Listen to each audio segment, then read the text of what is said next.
Hello, this recording is going to be about the often asked question, which is how does one improve their proficiency in the English language? I think this question is important, especially to many Indians, because English language is the lingua franca of the mercantile environment, the business environment. So people have a perception that they can make more inroads into the commerce, the commercial setup of the society if they can speak better English. I personally do not think so, but I'm just guessing that this is one of the important reasons. The other important reason being that being able to speak English properly also bestows a certain level of social status in India because of the perceived inroads you can make, your potential to tap into the power structure or tap into the society, the coterie of people who are the movers and shakers. And this is all because of our colonial past. If the French had ruled us, we would be clamoring to learn French. If the Germans had ruled us, we would be clamoring to learn German, so on and so forth. This is my guess. Before I go into the actual answer, I want to give a disclaimer.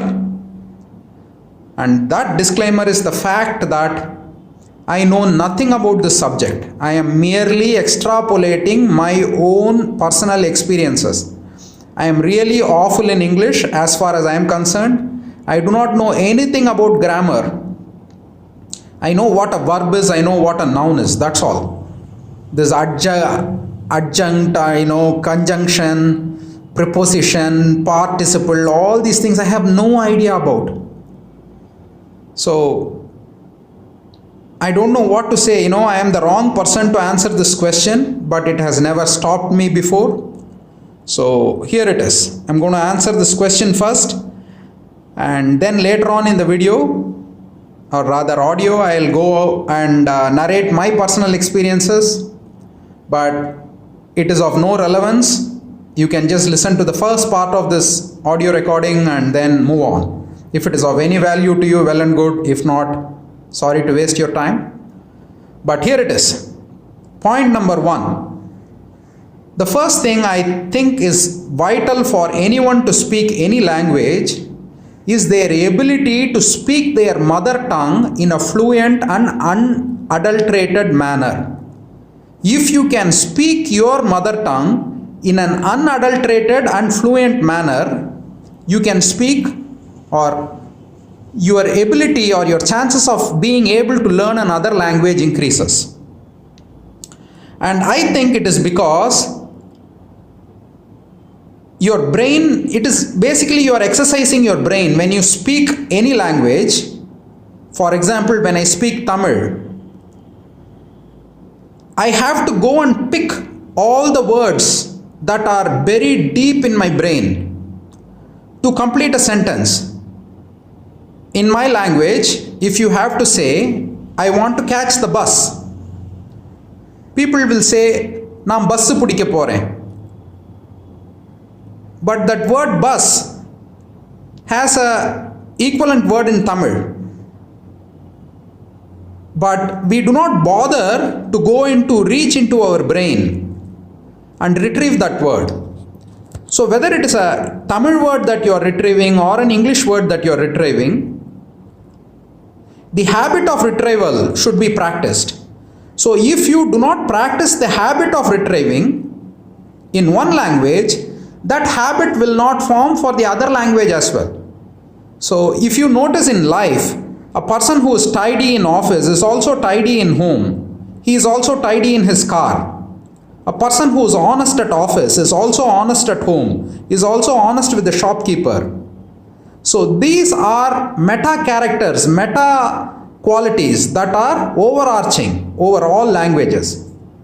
So the first thing I would recommend to people is to start speaking their mother tongue without adulteration. This will be very difficult for a very short period of time, and even your own friends and neighbors will think that you are odd. You are speaking in a rather unnatural way, because what is natural to them is this adulterated form of speaking. So if I say, "Na perunda pudikka poren," people will think that this guy has gone off his rocker. But I can mitigate that by using another word. "Na vandi pudikano, ettra mani vandi pudikano." I can say something similar to that. So whichever language you speak, whichever language is your mother tongue, whichever language is your strong point, whichever language is the easiest language for you to speak, first you learn to speak that language in an unadulterated form. So this is the first step. Now the second step is related to the first step, which is do not cheat while speaking. So let's say that I am speaking in English and I want to say I want to mix two things together. There was a tendency when I was in school maybe 20 years, 30 years ago, people would say, "I want to kalandify these two things." Again, this is laziness, because you are mixing one language with another and you are somehow or the other cheating to complete that language. It is adulteration of the language. Now, why is this point different from the first point? It is different from the first point because you have to stop. When you find yourself speaking a sentence for which you cannot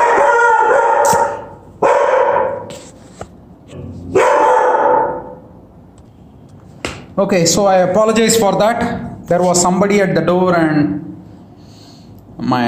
anyway, you know what happened. The second thing is you have to stop yourself, impose a personal cost, impose a punishment on yourself every time you find yourself, you catch yourself using another word to express an idea. So the second point is an extension of the first point. So if you want to start speaking properly in any language, you have to develop or cultivate the habit of being able to speak in any given language without adulteration.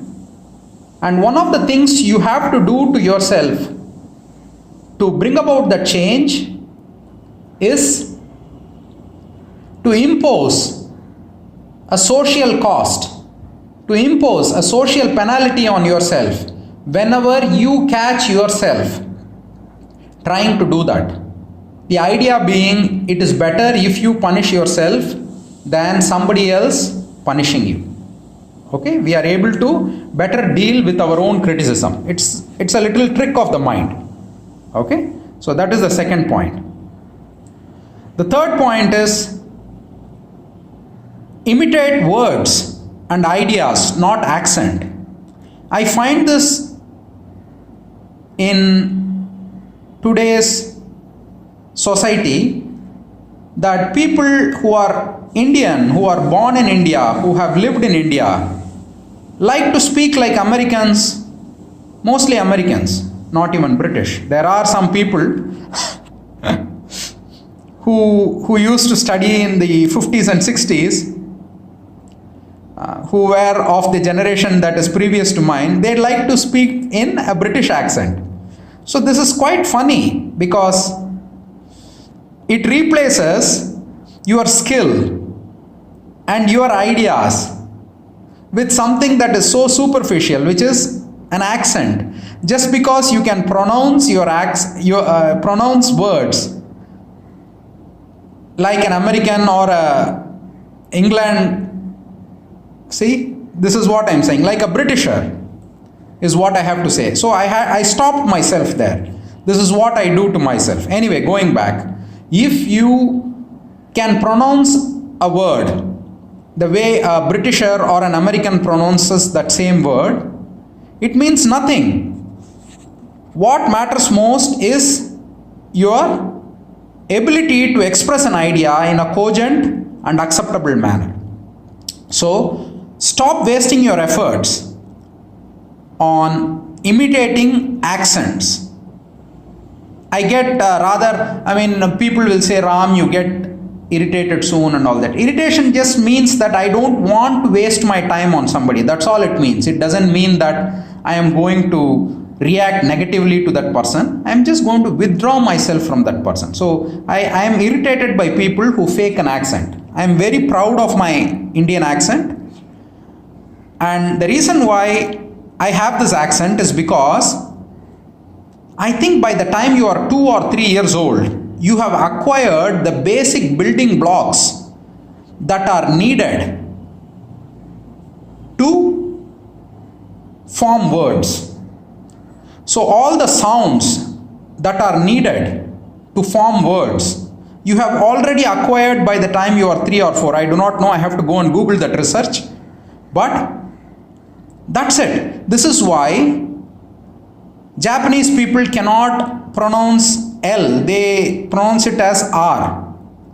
And this is why if you take any language, a person who speaks any native language like Spanish or Russian or whatever, they have their own way of speaking English. That is because they have acquired the basic building blocks that are required to make any word, any sound by the time they are 3 or 4 years old. That's it. This is human development. This is child development. And that is why it is very important to be exposed to our I do not know the word to express that, to our Sanskrit based languages. I can say that because it is very rich in sounds. Like if you take the alphabet K, there is ka, kha, ga, gha. If you take the alphabet C, cha, cha, ja, ja.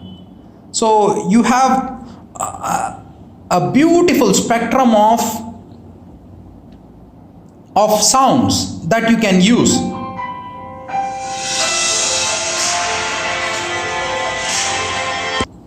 Okay, I apologize again. I get all these interruptions. I keep getting interrupted. So we all have the basic building blocks of any of our mother tongue. So whenever we want to form a new word, let's say that I'm going to learn German. I try to build those German words with the sounds I have acquired from Tamil and Sanskrit. This is why I feel lucky that I was exposed to Sanskrit at a very young age. I was exposed to Tamil at a very young age. And this is also why you have to speak properly to your children. If you do not speak properly to your children, your child will never acquire the building blocks that are required to pronounce any given word. So this is point number 2. The third point is read and listen to intelligent people. Read works by intelligent people and listen to intelligent people. The reason is, if you want to build depth in vocabulary, you can't listen to someone who describes just cricket or cinema or something like that. These are trivial things. Let's say that someone talks only about food. The amount of words that are required to describe anything about food will be smaller than the amount of words that are required to describe something about, say, the human condition or philosophy or economics or environmental sciences, right? So it is very important that you listen and read intelligent ideas and intelligent people. Okay? So I still listen to really wonderful creators on YouTube. And even before that, I used to listen to BBC 4. I think it was BBC 4. In those days, they were not so propagandistic. They reported the news, and any analysis they made was neutral. These days I don't watch BBC because BBC is not a neutral organization anymore. They have an agenda. But in those days, people used to express intelligent ideas. If you are in the US, you have to listen to PBS, even though it is a left-leaning organization. Listen to PBS, watch PBS TV, and watching these, I don't know what sitcoms go on these days, because it's been almost 10-12 years since I even owned a TV. Watching these Friends, and what is this? There's one more thing my nephew keeps watching, Big Bang Theory, and all this is not going to help you in any way. You have to watch and listen to intelligent people speak. Next is, you should have deep introspection.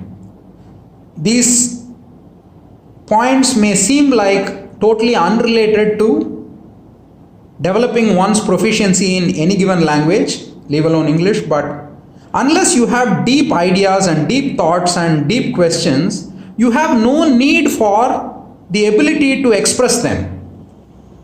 If all you're going to talk about is just like how I asked you to listen to intelligent people, you should also become intelligent.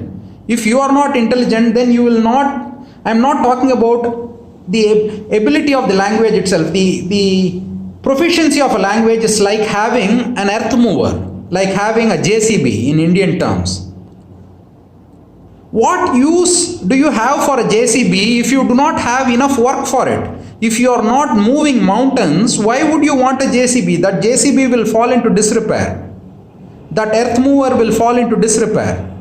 So unless you are an intelligent person, it doesn't matter whether you are right-leaning, left-leaning, religious, whatever. Unless you are honest and you are willing to debate yourself, challenge yourself on your own versions of truth, leave alone challenging and debating others, you have no need for language. Language is merely a vehicle through which you express your ideas. Unless you have deep ideas, you don't need good language. So the brain will automatically atrophy all those centers that are needed for language. This is why I discourage people from, when I say people, there are not many people in life, but the ones who are near and dear to me, I discourage them from watching TV or watching movies or watching cricket, because it just kills your mind. It is the biggest loot. It is the biggest hijack of society that is happening today. I don't care who your sports hero is. I don't care who your cinema hero is. It's just a waste of, I wouldn't say it's a waste. It is harmful to society, in my opinion. But it's just my opinion. Who wants to listen to my opinion? And the last and most important thing is, language itself is unimportant. What is important is the robustness of your ideas and thoughts.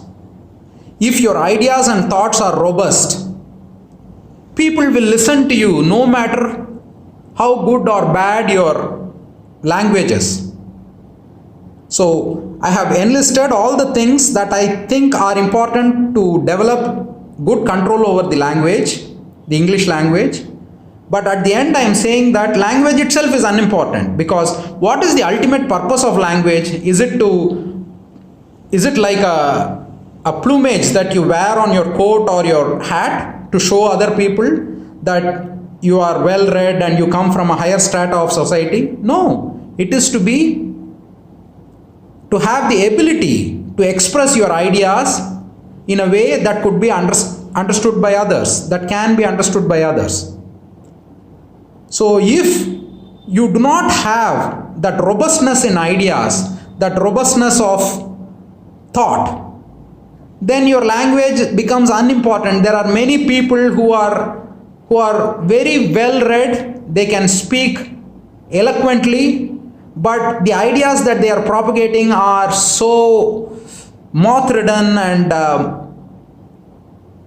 so diseased that it becomes totally useless, it falls flat. So it is important to understand that language is not important, ideas are important. I don't know, take it for. I'm sorry the audio got cut.